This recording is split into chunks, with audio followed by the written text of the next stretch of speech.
తాకట్లో ఉన్న మీ బంగారాన్ని విడిపించి ఆ రోజు ఆన్లైన్ రేటుకి కొంటాం. Sharma gold company. సడన్ గా ఎవరికి ఇన్ఫర్మేషన్ లేకోకుండా, ఇంక్లూడింగ్ మా కార్యకర్తలకు కూడా, జస్ట్ మా వేణుగోపాల్ రెడ్డి గారికి కూడా వచ్చే ముందు మాత్రమే వారికి చెప్పి సడన్ గా ఇక్కడికి వచ్చి నిరసన తెలియజేయడం జరిగింది. ఈ నిరసన ప్రజాస్వామ్య పద్ధతుల్లో చేయాలని, పెద్ద ఆర్భాటంతో చేయకూడదని మనసు నిండా బాధతో ఈ నిరసన కార్యక్రమాన్ని గుంటూరు ఎస్పీ ఆఫీస్ గారి ముందు ఈ నిరసనను నిర్వహించడం జరిగింది. సుమారు గంట సేపు నేను ఒక బోర్డు రాసుకొచ్చాను. ఏంటంటే, నా ఫిర్యాదులపై చర్య తీసుకో ప్రార్థన. అయ్యా, నా ఫిర్యాదుల మీద చర్య తీసుకోండి అని మిమ్మల్ని ప్రార్థిస్తున్నాను. నా ఫిర్యాదుల మీద మీరు చర్య తీసుకోవడం లేదు. నేను పట్టాపురం పోలీస్ స్టేషన్లో మొదటిగా 6/12/24 సీమరాజా అనేటువంటి ఒక వ్యక్తి మీద సోషల్ మీడియాలో తన ఇష్టం వచ్చినట్టుగా వైఎస్ఆర్సీపీ నాయకుల్ని, నన్ను, జగన్మోహన్ రెడ్డి గారిని, మిగతా నాయకుల్ని అందరినీ కూడా అనరాని మాటలు అని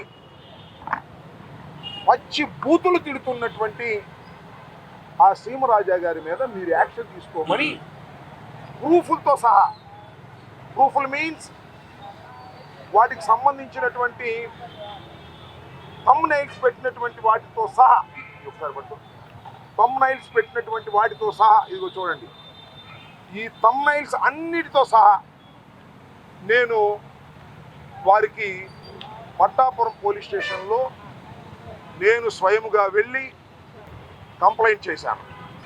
ఆ కంప్లైంట్ మీద ఏ విధమైన చర్య తీసుకోలేదు. నిమ్మకు నీరెత్తినట్టుగా పోలీసు వారు ఉన్నారు.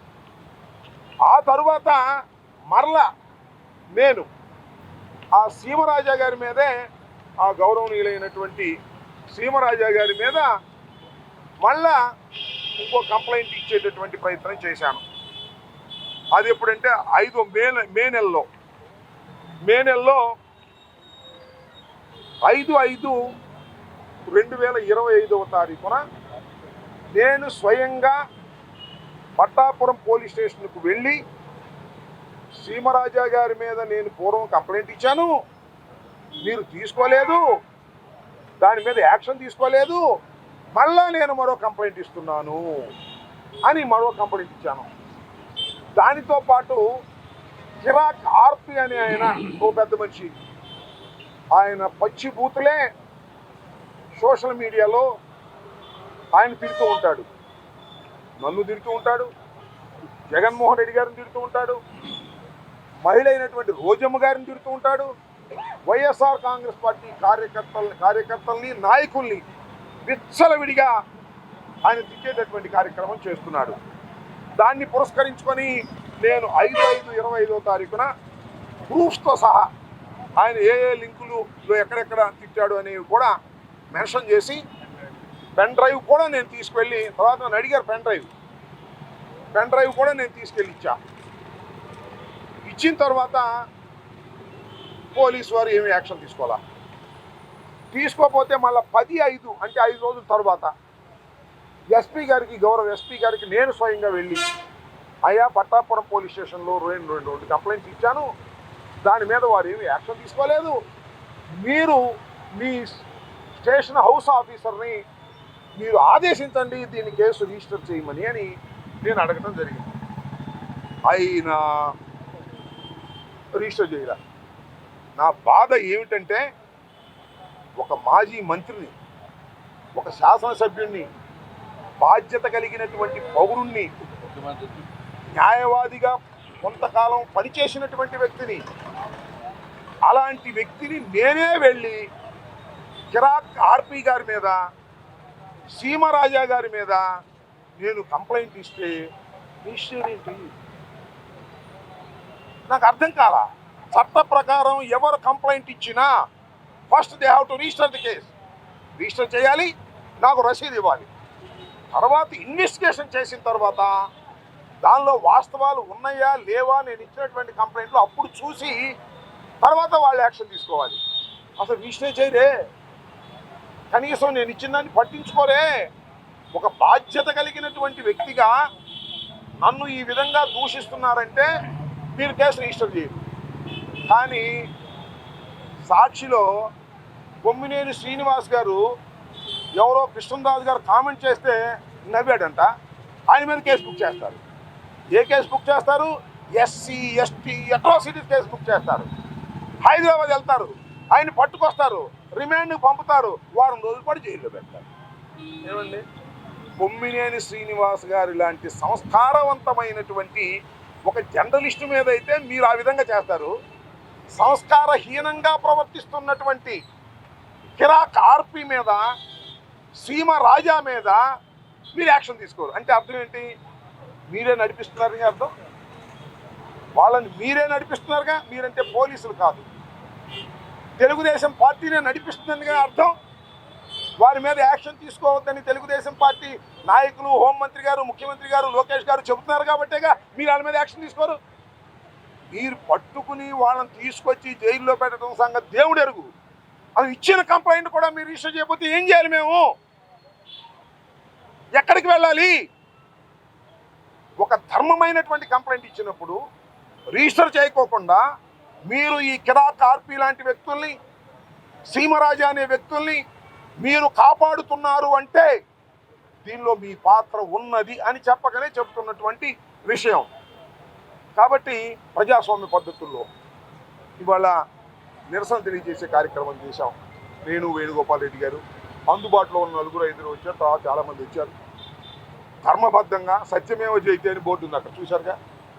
అక్కడ నుంచుని మేము కూడా సత్యమేవ జయతే అని బోర్డు పెట్టుకుని, అయ్యా నేను ఇచ్చినటువంటి ఫిర్యాదుల మీద మీరు చర్య తీసుకోండి అయ్యా అని ప్రార్థిస్తూ ఒక నిరసన తెలియజేసి, ఇది ప్రజాస్వామ్య పద్ధతుల్లో, గాంధేయ పద్ధతుల్లో చేసేటటువంటి నిరసన.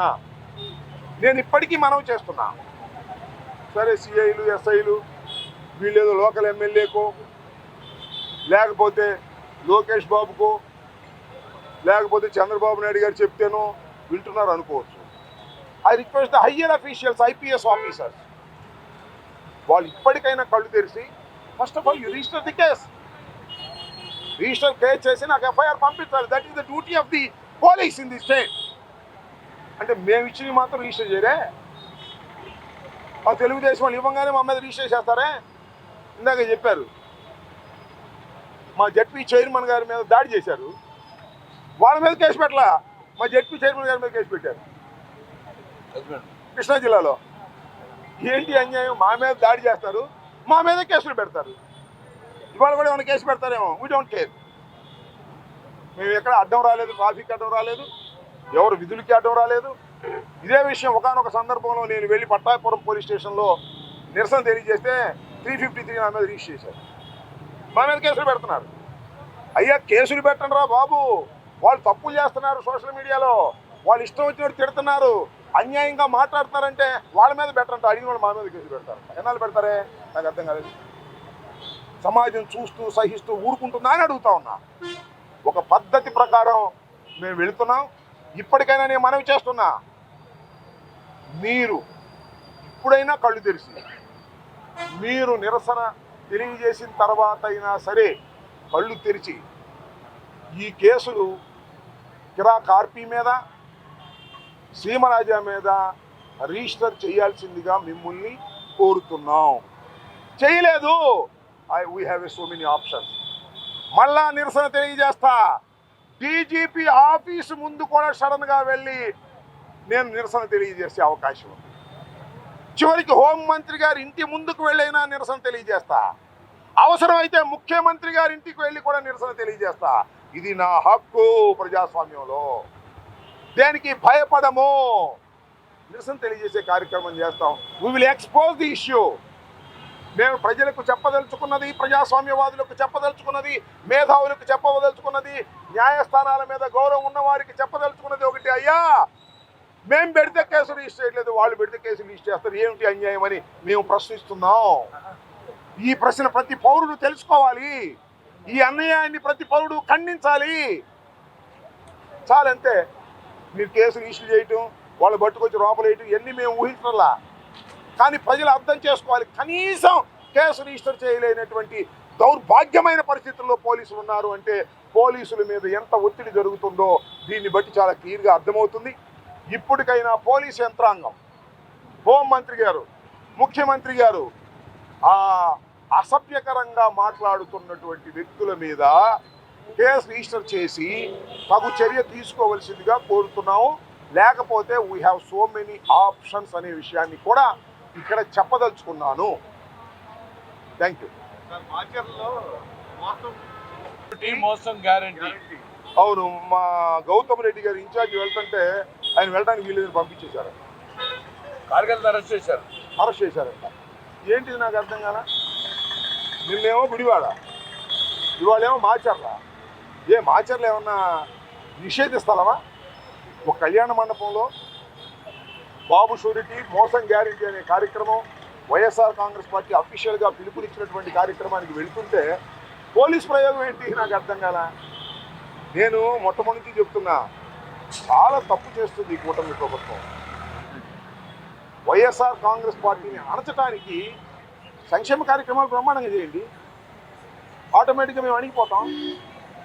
మీరు ఇచ్చిన వాగ్దానాన్ని నెరవేర్చండి, ఆటోమేటిక్గా మా బలం తగ్గుతుంది. అది కాదంట, అది చేయడంట, పోలీసుల్ని ఉపయోగించి మమ్మల్ని నడుస్తారంట. పోలీసుల వల్ల కాదు, మీరు మిలిటరీ తీసుకొచ్చిన వల్ల కూడా కాదు. ప్రజాస్వామ్యంలో ప్రజల గొంతు చాలా ఘాటైనది, పెద్దది, తుపాకుల కన్నా లాఠీల కన్నా చాలా పెద్దది. ప్రజాస్వామ్యంలో ప్రజల గొంతుకు అనే విషయాన్ని మీరు మర్చిపోతున్నారు. ప్రజల గొంతుకుని, వైఎస్ఆర్ కాంగ్రెస్ పార్టీ గొంతుకుని లాఠీలతోనూ, తూటాలతోనూ, అరెస్టులతోనూ, నోటీసులతోనూ, బ్యారికేడ్లతోనూ అణచాలని ప్రయత్నం చేస్తే మీరు దెబ్బతింటారు. ఇప్పుడు కానీ తెలుసుకోండి, సంవత్సరం అయింది. మేము దెబ్బతిన్నామా? సంవత్సరంలో దిగునీకృతంగా పెరిగాము. సంవత్సరంలో అద్భుతమైన ప్రజాదరణ వైఎస్ఆర్ కాంగ్రెస్ పార్టీకి వచ్చింది. మీకు ప్రజాదరణ పోయింది, లెక్కలేసుకోండి. ప్రజాదరణ పోబట్టే చంద్రబాబు రోజు మంత్రులు తిడుతున్నాడు. మీరు సరిగ్గా పని చేయట్లేదు, మీరు సరిగ్గా సమాధానం చెప్పట్లేదు. కారణం ఏంటో తెలుసా? ఆయన ఇంటర్నల్ సర్వీసులో వైఎస్ఆర్ కాంగ్రెస్ పార్టీ పెరుగుతుందని, తెలుగుదేశం పార్టీ పతనం అవుతుందని ఆయనకు అర్థమైపోయి, ఎందుకయ్యా మంత్రులు తిడతావు చంద్రబాబు నాయుడు గారు? నువ్వు తిట్టాల్సింది ఎవరిని? మీ అబ్బాయి. మీ అబ్బాయి చేస్తున్నటువంటి అప్రజాస్వామికమైన విధానాల వల్ల, మీ అబ్బాయిని నువ్వు ఇచ్చలవిడిగా వదిలేయటం వల్ల ప్రజల్లో వ్యతిరేకత వస్తుంది. ఆయన చేస్తున్నటువంటి కార్యక్రమాల వల్ల మీ అబ్బాయిని తిట్టాలి. నువ్వు మంత్రులు తిడితే లాభం? నీ సహచరుల్ని, మంత్రులు వాళ్ళు ఏం చేస్తారు? వాళ్ళు నువ్వు ఏం చెప్తే అది చేస్తారు. మీ అబ్బాయిని తిడితే కొంత ప్రయోజనం ఉంటుందనే విషయాన్ని కూడా ఈ సందర్భంగా చెప్పదలుచుకున్నాను. గౌతమ్ రెడ్డి గారు, నరసరావుపేట పార్లమెంటు ఇన్ఛార్జ్ గౌతమ్ రెడ్డి గారు ఇవాళ మాచర్ల వెళ్ళడాన్ని నిరోధించడం అనేది ఒక అప్రజాస్వామికమైన చర్యగా, దాన్ని ప్రజలందరూ ఖండించవలసిందిగా కూడా కోరుతున్నారు.